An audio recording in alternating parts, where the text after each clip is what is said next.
folks, Canadian Prepper here. Let's talk about what the heck is going on. I assure you, if you stick with me for 10 minutes, you're going to hear a perspective that you are not going to hear anywhere else with respect to what is going on with NORAD.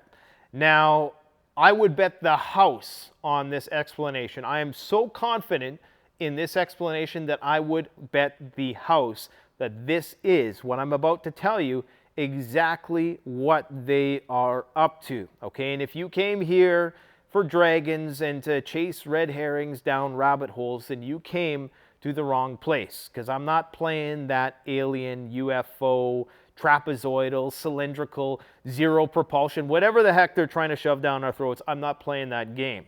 Here is the reason why this has been at the forefront of the media for the past 8 days.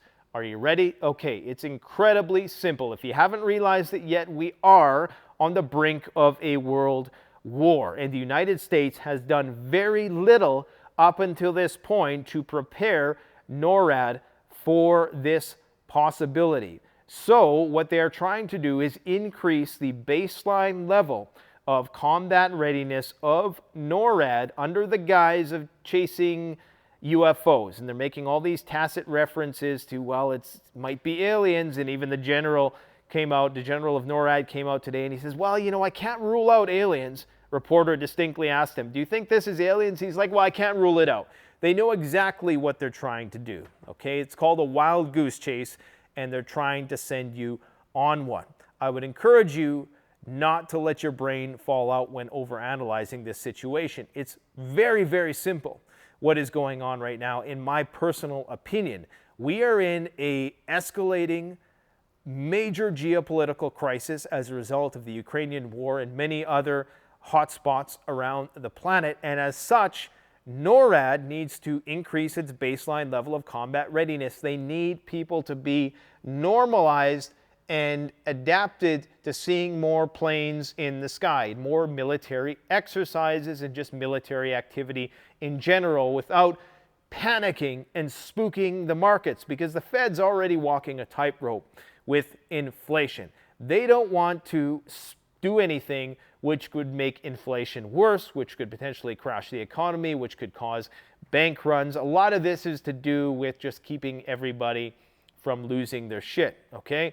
So, and I'm not telling you to lose your shit over this. I'm just telling you this is probably, in my personal opinion, one of the most rational explanations, because many people have criticized the DEFCON posture, or at least the openly stated level of readiness and concern that the Biden administration, I hate saying Biden administration because I do believe that this extends well beyond the front man, whoever they put in front of us. I think that, I don't even like using the term deep state because it's been so politicized. But let's just say the military, industrial, I don't even want to call it complex, because there's so many associations that come into play. But the powers that be, we're just going to leave it at that, are preparing for a major global crisis. And they can only do that without spooking the population by getting everybody think, oh, we're just putting all these planes up in the sky and doing these military exercises around Washington, D.C. tonight, just so that, you know, we can make sure that there's no aliens and trapezoidal-shaped balloons, or well, whatever the heck they're talking about, okay? So they don't want to spook people. They want to keep some mystery around it instead of getting people to realize what is actually going on here. And NORAD has actually given a notice recently that they're doing an air defense exercise around Washington tomorrow night. Is it Monday or, yeah, tomorrow night. They're doing the defense exercise around Washington. And this was actually announced on the 8th. So this was actually announced last week, but it would have been announced around the same time that this stuff started happening. Now they're saying, don't worry, this is a routine exercise. They explicitly state here, don't be alarmed, it's only a drill. What is that old saying? When they tell you not to panic, that's when you run. I'm not saying that. I'm just saying that this is very suspicious for a variety of reasons. You got to stick with me here, because there's some other things that we need to take into consideration. One is that all of this activity right now is going to be interpreted by the Russians and the Chinese, if they're paying any attention, as putting our nuclear forces on a higher level of readiness and a more aggressive combat posture. That in turn can cause them to be more hair-triggered with respect to how they respond to this potential threat. Recall last year, we altered our nuclear doctrine to openly allow for a first strike, a preemptive strike. A preemptive strike is what happens when a country assumes that nuclear war is going to happen. So in order to get ahead of it, we strike first. Thereby it becomes a bit of a self-fulfilling prophecy, because both sides really, at the end of the day, this is their policy without it being codified into any doctrine. That's kind of irrelevant. That's purely for public consumption. In my personal opinion, if I was being rational, that's how I perceive it anyways, as far as, you know, covert operations go. I would suspect that that is always a part of our policy, that we will do a preemptive strike. If we got wind that Moscow was preparing something, we would try to strike first. And it's a self-fulfilling prophecy because the other side thinks the same thing. Now, I want to make it abundantly clear. I don't think that nuclear war is necessarily going to break out. What I do think is that we're reaching a higher baseline level of combat readiness without explicitly saying so. So now, this will afford them more flexibility without spooking the population too much. Because you can only, have so much military maneuvers going around and people sleuthing the internet and talking on the chat forums before it reaches a critical mass, and then, the masses can't ignore it, and then it becomes a problem, a PR problem for them. So this is a great way for them to come out and increase the DEFCON level without actually explicitly stating so, and thereby spooking the population. The problem, of course, is that this can be misinterpreted by the Russians and the Chinese. Now, understand that right now, the U.S. Embassy in Russia is telling any Americans who are left in Russia, I can't understand how there's many left, but they're saying that you must leave Russia immediately. Every time they make this type of announcement, they've done this, I think, 3 times since the war started. It usually precedes some major escalation on the frontline conflict in Ukraine. Likely, this is related to an offensive which is currently unfolding. By some people's accounts, it's already started in Ukraine, the Grand Winter Offensive, that is. So this is why the United States is telling people that they need to leave Russia immediately, because they may be drafted into the military. In addition to that, that's not the only country sounding the alarm. France is calling on its citizens to immediately leave Belarus. The thinking, perhaps, that Belarus could potentially be dragged into this conflict, and if that's the case, then we reach a whole new level of escalation, because the borders then of this conflict enlarge substantially, okay? Because, of course, Belarus borders Poland, it borders Lithuania, Latvia, and all those other countries. So that means that this is a whole new level of escalation. And there are plenty other variables in the equation and data points that suggest that the war is spiraling out of control. We even have a poll here that was done recently, and this was probably a biased poll. Who knows what sort of gun people had to their head when they were asked these questions, but 89% of Ukrainians say they are ready to fight back, even in the case of a nuclear attack. Now, as I reported a couple days ago, there's a Polish general who came out who said that he suspects that they may already have nuclear weapons because they have the means to make them, they have the know-how. It's just a matter of not having the will, okay? And it's a matter of the NATO countries and the international community as a whole doing the appropriate audits that they would need to do to ensure that this didn't happen. Now, I'm just saying that the situation is getting tense in all of the potential hotspots for global conflict, whether it's North Korea, China, Taiwan, the Middle East. Everywhere is just simmering right now, and it's just waiting to become inflamed. And for that reason, I think NORAD is finally realizing, you know what, we are incredibly ill prepared should something actually break out. The problem with that, though, once again, is that sends a signal to the Russians. And this is where, you know, what we know in the public and what they know in the private space, and I'm not talking about the private sector, I'm just talking about the powers that be, we're on different streams of consciousness, okay? I'm pretty sure that this is telegraphing to the Russians that we are serious and that the situation is escalating, because as soon as we put those birds up in the sky and we start shooting things down, it's important to understand that we have never actually shot things down over the North American continent before. NORAD, that is, according to the general, there's never been a kinetic engagement, especially of this scope and scale, 4 items or 4 objects in as many days pretty much. So this is sending a signal to the Russians that we are increasing our level of combat readiness, almost as if to telegraph, if you do X, we're going to do Y, or this is going to be the outcome. So this is where things get really, really dangerous, because up until this point, aside a few anecdotes, we haven't seen a whole lot of increased U.S. military activity. Now, I get all kinds of emails about people, seeing increased military activity in their neighborhood, and is that just confirmation bias? You know, they're seeing what they're looking for, type thing. Like you go and you buy a red car, and then all of a sudden you're seeing red cars everywhere. Maybe, but I think now it's going to be quite obvious. Okay, now. There's many other factors to consider here. Balloons are just all the rage. Here's another story. Russia is launching military balloons with corner reflectors into Ukraine to exhaust its air defenses. So this is what they're using. So all of a sudden, you have North Korea, or the South Koreans talking about North Korea sending balloons over. You got the Chinese saying that, yeah, we see these balloons in the sky too. We're going to start shooting them down. You have the United States with Balloon Row.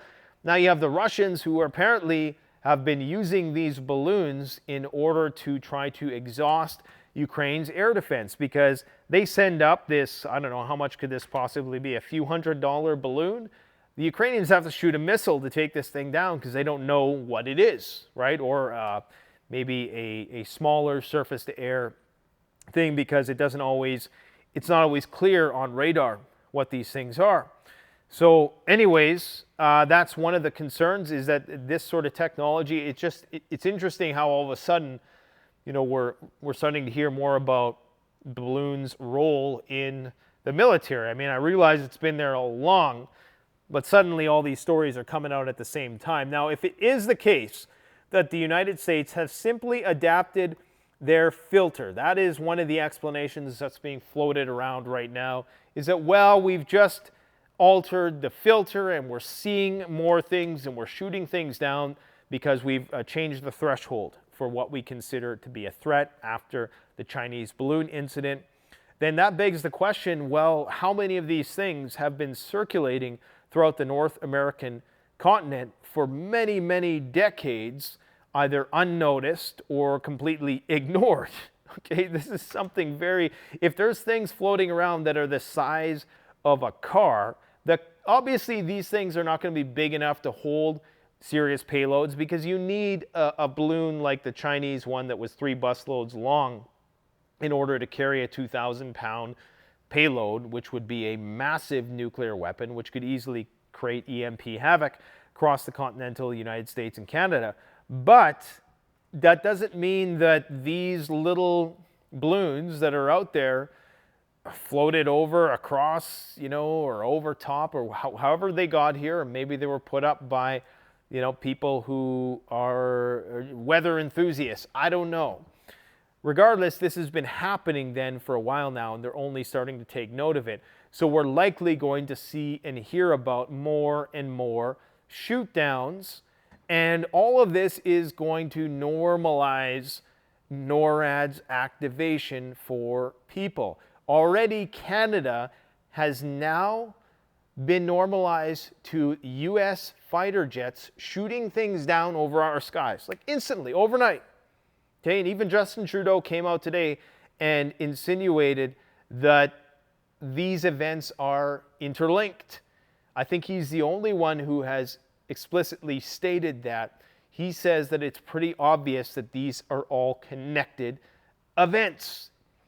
4 shoot-downs over the continent in as many days, more or less, never happened before, and you got people chasing dragons about UFOs and aliens and the like. My friends, I'm not going to get into it, but quite frankly, even if there was some sort of extraterrestrial craft, I think you can bet that there's not going to be a life form on it. My personal theory with respect to this, look how close we are to artificial intelligence, and we're still in the infancy of our evolution. And if you think that the world, that it's not going to be, the universe isn't going to be traversed by robots powered by some super intelligent life, it's probably going to be wavelengths. It's probably going to be another dimension, you know, how they travel. So I don't want to get into a debate about whether or not, yeah, I think aliens exist. It's just the possibilities, you know, almost guarantee that there's something out there, but don't go chasing these ghosts, okay? It's not that the aliens are coming to take out and disable our nuclear facilities and things like this. I know people are putting forth these wild, unfounded theories that have no basis really in reality aside what they might have seen in the movies. This is why, guys, okay? NORAD is getting ready for nuclear Armageddon, period, point blank. And they're doing it right before our eyes under the guise of chasing ghosts. That's pretty much all there is to it. In my personal opinion, let me know if you guys think otherwise. I suppose I should address the rail situation in Ohio. Yeah, it's a very crazy situation. Not going to lie, it's a bad situation. And this is some images of that right here. Oh, and of course you can't see it because my big head's in the way. Sorry about that, guys. Still getting used to this format. Anyways, there was a massive explosion, chemicals spewing everywhere. In fact, one of the chemicals that's contained within the train wreck apparently was used as a gas in World War I to take people out. So this is incredibly toxic. It's an apocalyptic scene. It's an environmental catastrophe. It's not being reported about at all. Now, is it a doomsday scenario? No, this is a localized event, which is why I haven't, as much, you know, as bad as it is does it deserve more attention than a, you know, earthquake that's now killed, what, like 50,000 people? It sucks for the people who live there. It's another sign that, yeah, you always need to have a bug out plan, but on the grand scheme of things, I don't feel that it's on the same level as, and I don't think that it's something that they would, you know, do all this sort of balloon contrivance just to take attention away from. Sure, there's the Hunter Biden, there's the Nord Stream, there's 10,000 things, there's the economy. I mean, you could make that argument that they're trying to take attention away from things at any time in the timeline of events. And that may well be one of the added benefits of doing this, but I just believe that this is just, you know, they're just getting prepared. They're getting prepared for what's coming because it's becoming more and more obvious to me that this American exceptionalist idea that we have a superior military and we know everything and, you know, the all-seeing eye in the sky. And one of the biggest myths is that they are omnipotent and they can see and understand. They have full spectrum dominance. And what this has shown is that maybe we don't, you know, maybe we're far more vulnerable than we thought. Maybe we're far more lackadaisical than we thought. Maybe it's just a situation of compartmentalization. Nobody knows what everybody else is doing. Everybody assumes in a group thinking manner that somebody else, you know, has a good sense for the big picture and is at the helm of this sinking ship. But I don't know. Let me know what you guys think in the comment section below. Thanks for watching. Don't forget to like, comment, subscribe if you enjoyed the video. Canadian Prepper out.